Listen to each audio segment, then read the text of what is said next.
What are some of dark events happened in history not many people know about? Once in the 70s, a film crew was filming an episode of The $6 Million Man, and they were shooting at an amusement park funhouse kind of thing. A stagehand was moving what he thought was a prop wax figure on a noose, only for one arm to fall off, revealing human flesh and bone underneath. After an autopsy, it was revealed to be the 60-something-year-old corpse of an old Wild West outlaw that had been taxidermied to an extent. To be specific, it was the corpse of Elmer McCurdy, the "You'll Never Take Me Alive" guy.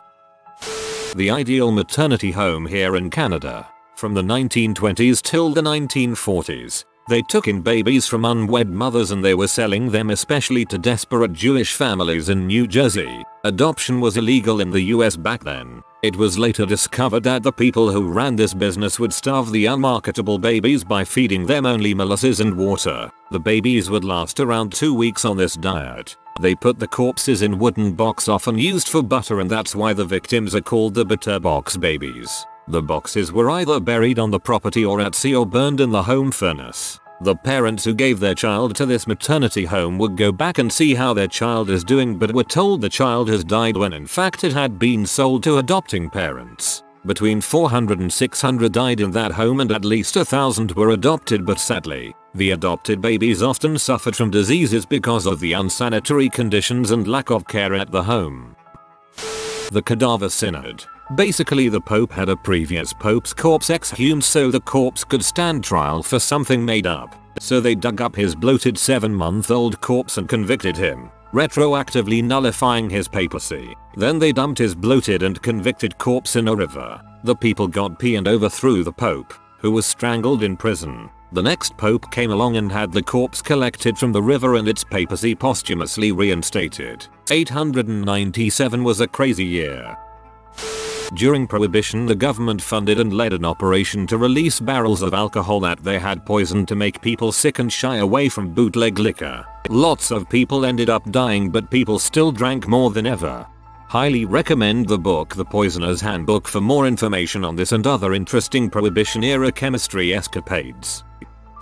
The Halifax Explosion. Regarded by many as the biggest man-made explosion prior to the invention of the atomic bomb, a ship laden with explosives collided with another vessel in Halifax Harbor. The resulting explosion flattened much of the city's downtown core, killing roughly 2,000 and injuring 9,000. The blast is said to have temporarily displaced the water in the harbor, forming a tsunami that reached up to 15 meters high, surging over the wreckage of the waterfront. The following day, Halifax was hit by a blizzard that dumped 40 centimeters of snow on top of the city, further complicating rescue efforts. The city is also home to a cemetery where many victims of the Titanic were laid to rest. It is said that the body identification system developed at the time of the Titanic sinking in 1912 aided efforts to identify victims of the Halifax explosion in 1917. There's a surprising amount of people that don't know about the Rwanda genocide that happened pretty recently, like when Bill Clinton was president. Basically, there were two types of Rwanda natives, the Hutus and Tutsis. The Hutus believed the Tutsis were invaders of land that was theirs, and after the assassination of the Rwandan leader, who was a Hutu, the Hutus were ordered to chop down the tall trees, which meant kill the Tutsis. The differences between Hutus and Tutsis were that Hutus were supposedly darker skinned, shorter in stature, and had shorter faces. That's why the Tutsis were called tall trees. The events that followed killed so many Tutsis, yet the UN was stingy to call it a genocide. They never liked using that term because of its association with World War II and the Nazis. It wasn't until very recently that the killings stopped. To this day, Hutus and Tutsis that survived the genocide speak at events side by side, speaking about how terrible the events were. In my family's region in Africa, they used to carry out the death penalty by snake bite. Just a snake bite to each ankle, and then letting the man spend his remaining time with his family before he died, under supervision. I thought it sounded sort of humane in a way, like our lethal injections, but apparently they say it was one of the most horrific ways that existed.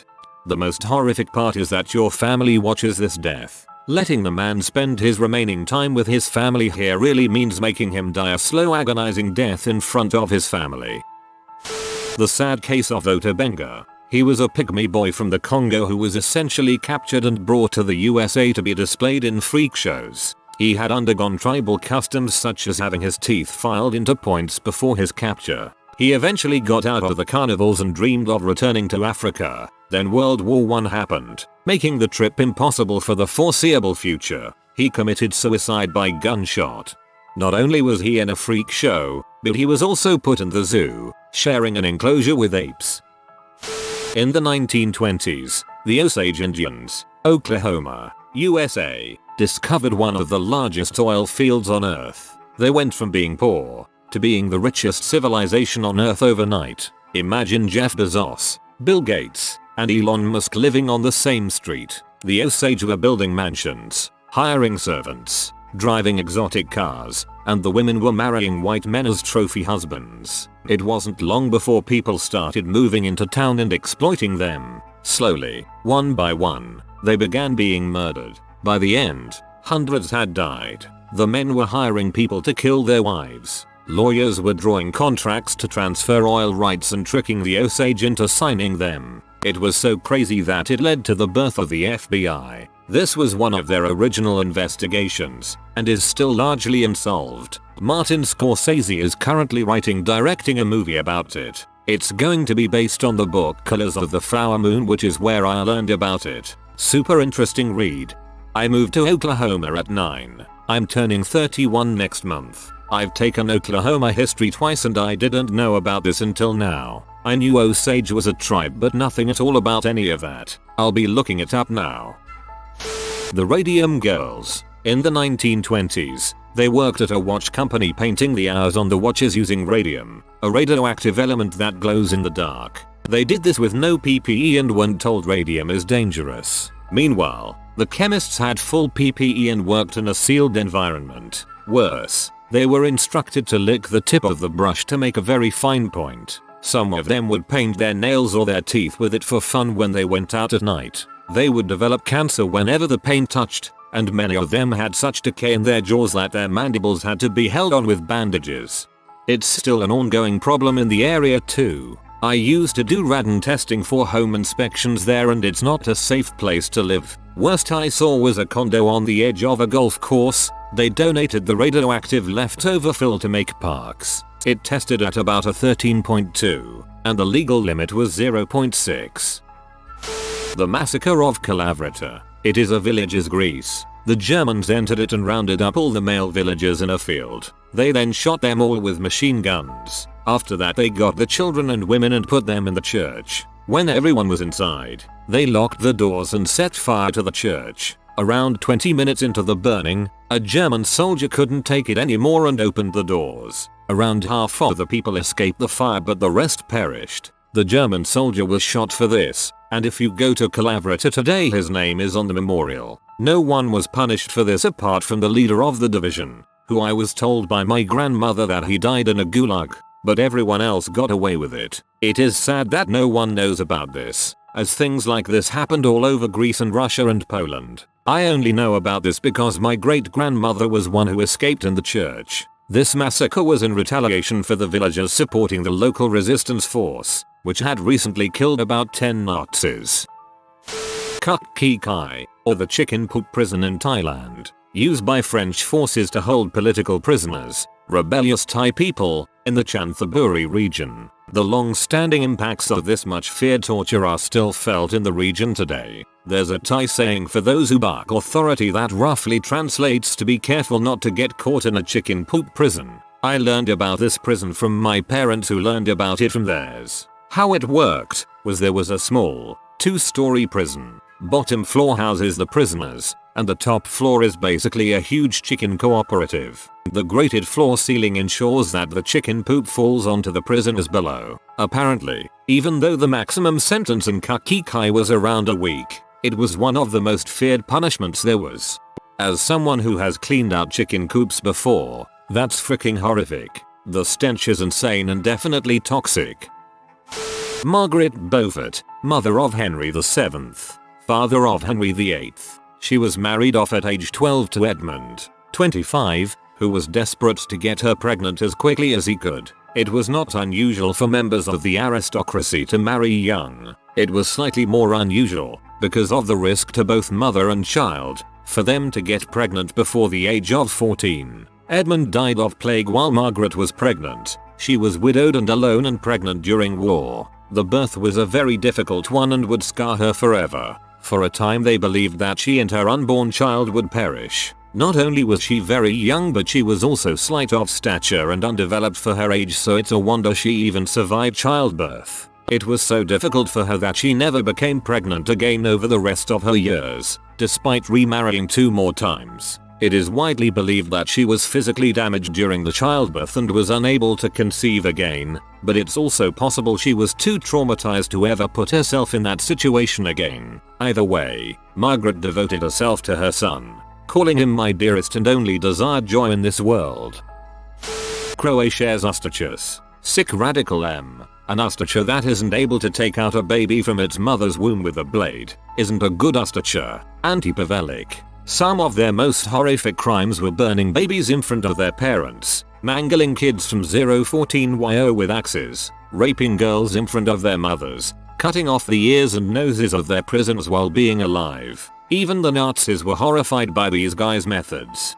From what I've read, their extreme brutality and conflicts with the, largely, Serbian partisans under Tito led to a long simmering resentment from the Serbs to the Croats. Tito managed to keep things relatively under control, but people have argued that the animosity between the two was a contributing factor in the brutality of the breakup of Yugoslavia. The Cambodian Genocide. You could have been killed just for wearing glasses, therefore being an intellectual. At least this was the Khmer Rouge logic. The prisoners were tortured so badly that they tried to commit suicide in every possible way, even by using some spoons. The executions used to be like this. The prisoners were put on a straight line and to the second prisoner was given an object like a shovel or a hammer which he had to use to kill the prisoner in front of him. Then, the same objects was given to the third prisoners and the cycle would repeat until there was nobody alive except for the last prisoner on the line, who was then killed by the guards. Since many medics were killed or sent to work as farmers, the local regime used child medics to conduct experiments on the prisoners. They used teenagers with no knowledge of Western medicine to experiment on people without anesthesia. For example, they opened one person's chest just to see his heart beating. Imho, this crap is even worse than Unit 731. The January 1945 sinking of the MV Wilhelm Gustloff. It was a German ship carrying fleeing Germans from the Eastern Front to the west through the Baltic Sea. It was sunk by the Soviet Navy shortly after setting sail. The total death toll is unknown but estimated at over 9,000 since there were so many stowaways. It is the worst maritime disaster ever, several times more than the Titanic. It didn't get nearly the press because they were the enemy, so who cares? And the Nazi media certainly didn't report it because they're at the waning days of a war they're badly losing, so the last thing they need is more hits to their already sinking morale. Overall, I think it's not really taught how the Germans were actively fleeing the Soviet advance and trying to surrender to the Western Allies. Mother and baby homes here in Ireland. Most Irish people will know about this, but most people from other countries don't. Basically, mother and baby homes, or laundries, were places run by nuns where women would be sent if they got pregnant before marriage, and would do all the laundry from people who sent their dirty clothes to the homes until they gave birth. During childbirth they would be provided with no real medical procedure, anesthesia etc., and the nuns would often verbally abuse them during the process for being so sinful as to have sex before marriage. When the baby was born, the umbilical cord was cut and that was the last contact the mother would have with the baby. Ever. The nuns would only ever rarely let the baby live, and if they did it would be abused by the nuns its whole childhood for being the product of sin. But most of the babies didn't survive, and you would think, maybe, they would be killed humanely. Nope. Dropped into a septic tank. They've all been shut down now obviously, but they ran until the late 70s I believe. During excavations they would find the remains of around 300 newborn babies for each home. I apologize if any of this is a little inaccurate. I will gladly correct myself if I've gotten something wrong. My knowledge on this probably isn't much better than your own, but my understanding is that most of the babies were put up for adoption. I think over that period something like 60,000 plus of the babies were sold to other families. mostly wealthy and religious North Americans. Human experimentation by Japanese Unit 731 during World War II, committed primarily against innocent Chinese civilians. Nothing I've ever heard of in my life, including in fiction, is darker than the horrors committed for years by Unit 731, a military biological and chemical weapons research division of the Japanese Imperial Military. There's not enough room in a Reddit post to list half of it, but here's a taste. Dissections of living babies, pregnant women, etc. without anesthesia, also known as a vivisection, usually after they had been deliberately exposed and left to suffer from horrible diseases, chemical and biological weapons, and so on. Freezing limbs off of victims. Horror movie sadistic surgeries involving cutting off limbs and attaching them to the wrong sides of a victim, or removing organs and connecting the tubes back together without the organs to see what would happen, such as running the esophagus straight to the intestines with no stomach in between. Not to mention the fact that the victims were routinely raped and tortured for the sake of rape and torture, without even the flimsy excuse of science being conducted. And we're talking about thousands upon thousands of victims, usually hapless Chinese civilians, political prisoners, POWs, and the homeless, over the course of years in huge facilities with thousands of staff committing these atrocities. The icing on the cake? General MacArthur and the rest of the US government found out about it when they captured Japan, and they granted Unit 731 immunity for their war crimes so long as they share their findings with America and only America. Many of the former Unit 731 members even went on to have very successful and profitable futures in Japan after the war. You know Jameson whiskey? Well, a long but time ago in like the 19th, one of their family heirs fed a little girl to cannibals. Like legit went and bought a little girl in the Congo as a slave and brought her up to a cannibal tribe because he wanted to see them. Sick frick drew pictures of it and crap as it was happening. Of course for years the family tried to bury the fact, and the stories and such, discredit the witnesses. But the crazy bastard was happy to document the whole thing. His only rebuttal in case it reflected badly on him was that he wanted to see if they would do it, and his accounts matched up with the evidence witnesses had provided. Dang, I'd never heard of that one. He bought that little girl for the price of 6 handkerchiefs, and then watched her get butchered alive for fun. Sickening. The Battle of Hayes Pond, Robeson County, North Carolina, the 18th of January, 1958.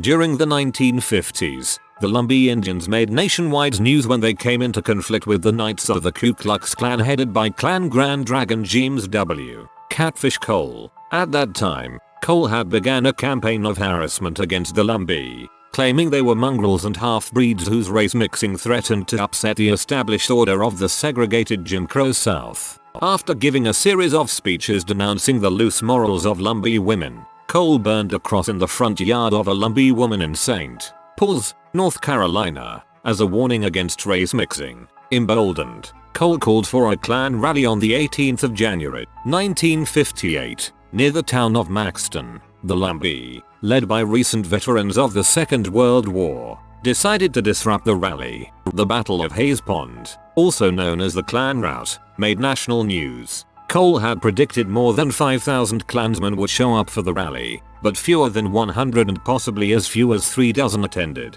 Approximately 500 Lumbee, armed with guns and sticks, gathered in a nearby swamp, and when they realized they possessed an overwhelming numerical advantage, attacked the Klansmen. The Lumbee encircled the Klansmen, opening fire and wounding 4 Klansmen in the first volley, none seriously. The remaining Klansmen panicked and fled. Cole was found in the swamps, arrested and tried for inciting a riot. The Lumbee celebrated the victory by burning Klan regalia and dancing around the open flames. The Battle of Hayes Pond, which marked the end of Klan activity in Robeson County, is celebrated as a Lumbee holiday. I was very pleasantly surprised by that story. Not many people outside of Canada know about the abusive residential schools many indigenous kids were forced to go to up until the 90s, but even less know that many were also experimented on in the quest to cure tuberculosis. Truly sick stuff. The French army also poured napalm on Algerians, but with more luck. No journalists, no camera, just a few confessions from pilots. The French treatment of Algeria in general is so fricked up That lots of this happened in recent memory and nobody talks about it makes it even worse. Have you heard of Terror? He was born with a stupidly rare eating disorder and basically ate everything he found get his hands on, including a cadaver, and finally hit rock bottom when he ate a baby whole. During the Somalia War in the 90s, member of Canada's Armed Forces Airborne Unit captured and tortured a black teenager, including sodomizing the boy. The backlash when this came to light was so horrible that the entire Canadian Airborne was disbanded, and many peacekeepers who fought in the medic pocket were silent about the trauma there because the military didn't want to further tarnish the name of the forces. When people hear the word genocide they think of the Nazis, then probably Stalinist or Maoist purges, mass relocations, and the like, Rwanda, and maybe the Armenian genocide. Colonialism has contributed massively to the history of genocide as well, but largely when people think of genocide it's a distinctly 20th, 21st century thing, but that's definitely not the case. The Circassian Genocide was perpetrated by Russian Tsarist forces against namely the Circassian but also related ethnic groups in the Caucasus Mountains between the 1840s and 1870s. During that time, Russian and Cossack forces committed systematic torture and slaughter. Between the en masse killings and forced expulsion, it's estimated that there were between 800,000 and 1,500,000 casualties. Those who were lucky enough just to be forcibly expelled from their ancestral homeland largely became refugees in the Ottoman Empire, but some were forcibly relocated to the Russian imperial interior. Russia officially claims 400k killed in the Circassian migration, and only the country of Georgia officially recognizes this event as having been a genocide. It's thought that the Circassian Genocide was a source of inspiration for the Armenian Genocide in later years, and it is a foundational element of the long-held tensions with Russia in the Caucasus region. The Korean comfort women under Imperial Japanese rule. World War II. The Japanese were as inhumane as the Nazis were, if not worse yet, all is forgiven by 2 nuclear bombs, so it seems. The Japanese government still has not confirmed that these atrocities happened. My mom told me about this when I was in grade 8, and she said she didn't know this until her last year of high school. During World War II, after Japan bombed Pearl Harbor, Japanese internment camps were created in British Columbia. Many of the people in these camps were Japanese Canadians who never set foot in Japan. Many people, including police and the RCMP, didn't have any worries about them, but the government didn't trust them. Their land was sold and many fishing licenses were taken away. Some were even transported across Canada to do cheap labor. Many were also deported to Japan, a country that most of them had never been to. They weren't being compensated to re-emigrate until the 60s, I believe. No one got any compensation until the 1980s, almost 40 years after the event.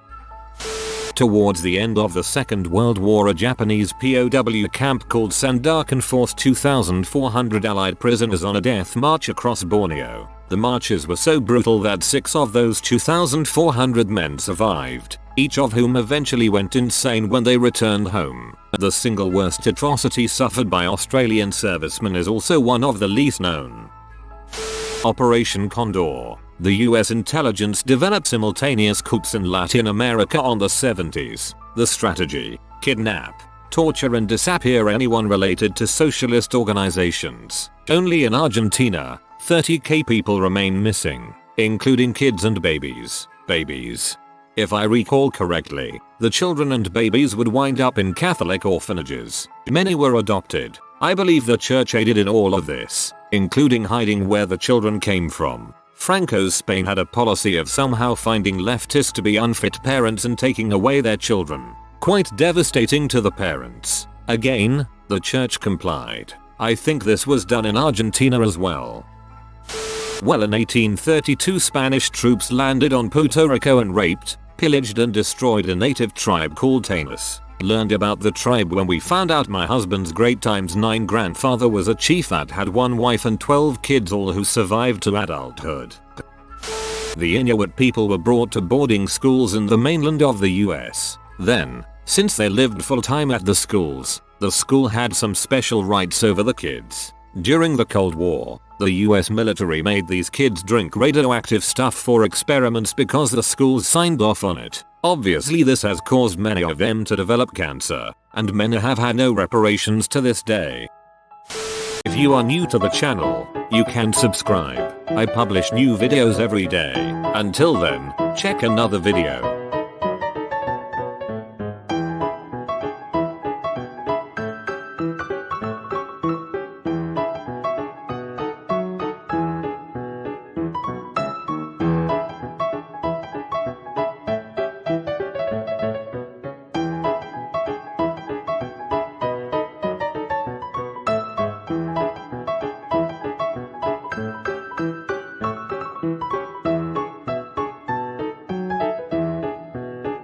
Bye for now.